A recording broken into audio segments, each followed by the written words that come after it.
ఎప్పుడైనా Sunday curries తినబుద్ధి కానప్పుడు చిల్లీ చికెన్ అలా ట్రై చేయొచ్చు. నేను అందుకే కొంచెం చికెన్ తీసి పక్కన పెట్టానన్నమాట. చిన్న చిన్న పీసెస్గా కట్ చేసుకొని ఒక బౌల్లో తీసుకోవాలి ఫస్ట్. ఇంట్లో ఉన్న సింపుల్ ఇంగ్రీడియంట్స్తో మనం ఈ చిల్లీ చికెన్ చేసుకోవచ్చు. బయట రెస్టారెంట్స్లో వాళ్ళు చేసేదానికన్నా బెటర్గానే వచ్చింది ఇంట్లో. 1 teaspoon ginger garlic paste, తర్వాత కార్న్ఫ్లోర్ యాడ్ చేసుకోండి. కొంచెం టేస్ట్కి తగినంత సాల్ట్ వేసుకోండి. నెక్స్ట్ వచ్చేసి కొంచెం ఆయిల్ యాడ్ చేసుకొని నెక్స్ట్ ఇంకా దాన్ని మిక్స్ చేయండి అన్నమాట. కొంచెం టర్మరిక్ కూడా వేస్తే మనకు అనీస్ స్మెల్ రాకుండా ఉండిద్ది. ఇట్లా దానికి కార్న్ఫ్లోర్ ఇవన్నీ పట్టేలాగా మిక్స్ చేసుకోండి. చిల్లీ పౌడర్ ఇవేమీ వేయకూడదు ఇందులో. మిక్స్ చేసేసిన తర్వాత ఒక 5-10 మినిట్స్ పక్కన పెట్టేయండి. తర్వాత డీప్ ఫ్రైకి ఆయిల్ హీట్ చేసుకొని అందులో ఫ్రై చేయండి. గోల్డెన్ కలర్ వచ్చే వరకు డీప్ ఫ్రై చేసి పక్కన పెట్టేయండి ఆ పీసెస్ అన్నీ. మరీ ఎక్కువ బ్రౌన్ కలర్లో రావాల్సిన అవసరం లేదు. జస్ట్ ఇలా గోల్డెన్ కలర్లోకి వచ్చేలాగా ఉంచి తీసేయండి.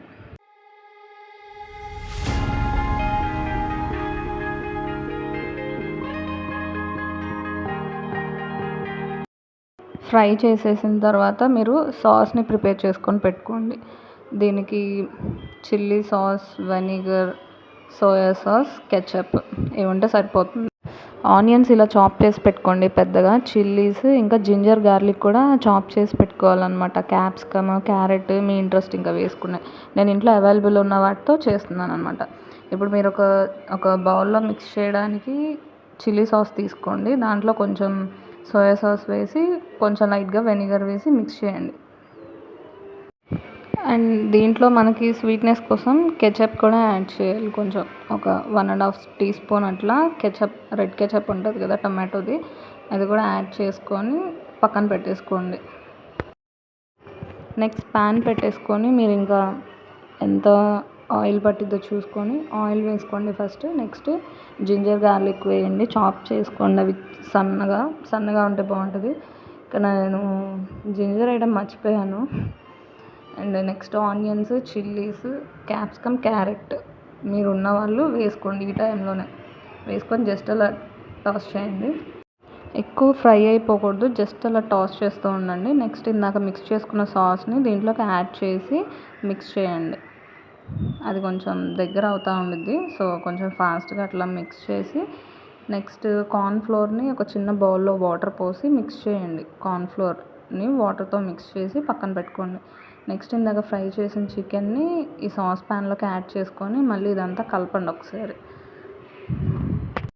ఈ సాసెస్ వీటన్నిటిని న్యూట్రలైజ్ చేయడానికి మనం హనీ కానీ షుగర్ కానీ యాడ్ చేస్తామన్నమాట. అది మీ ఇష్టం, ఫ్లేవర్ మీకు ఏది నచ్చితే అది యాడ్ చేసుకోవచ్చు. నేనైతే ఒక టేబుల్ స్పూన్ షుగర్ యాడ్ చేశాను ఇందులో. ఇప్పుడు మీరు ఏం చేస్తారంటే ఒక చిన్న బౌల్లో ఒక స్పూన్ కార్న్ఫ్లోర్ వేసి వాటర్ మిక్స్ చేయండి. ఆ లిక్విడ్ని ఇప్పుడు దీంట్లో పోస్తే మీకు సాస్ లాగా అయిద్ది అనమాట. అంత దగ్గరగా కొంచెం చిక్కగా వచ్చింది కన్సిస్టెన్సీ.